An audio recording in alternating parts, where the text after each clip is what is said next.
Alright, I'm Maverick Deen. My stage name is Maverick Deen. I've been a member of Notes for Notes for a little less than a year now. So last week I got the chance to have my first ever gig, and it was at the Hamilton stage on Broadway. So apparently a bunch of schools had to do a project on Hamilton, and then they would win tickets to see Hamilton. So every school had to have one submission that would perform, and once they submitted everything, the Hamilton crew or whatever their people was decided certain individuals to perform. So me along with two of my classmates wrote a piece on Hamilton, which we got selected to perform. So a day before we had one day of rehearsal, I came into the stage. When we got there, we were also the last one to go because it was by alphabetical order, and our school was V, and I was gonna close out so I was literally the last student on the stage before we had the break and the play start. So we were realizing that our given poem was actually shorter than everyone else's. Like they had 3-4 minutes, we only had 2.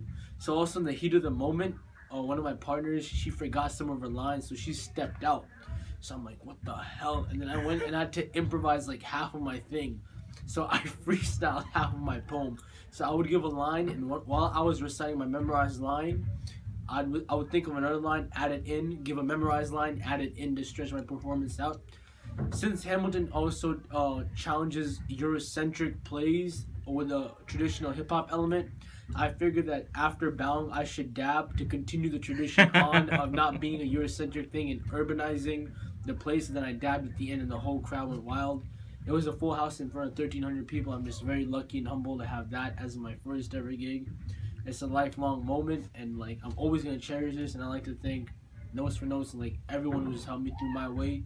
It was a great opportunity, and I hope to have many more like this to come. Awesome, man. So do you think that practicing somewhat freestyling, rapping, things like that really helped you in that moment? Definitely. A lot of times when we would jam and Patrick, right?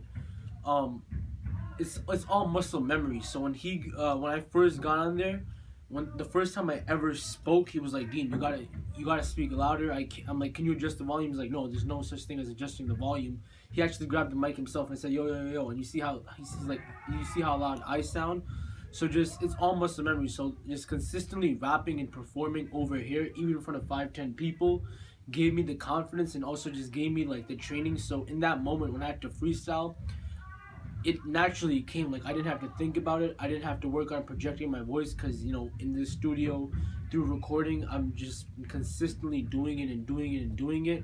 So the more you keep on doing it, the more second nature it becomes. And just after a while, it just becomes part of you, and you don't have to think about it. So the practice I got from here really helped me in that moment specifically.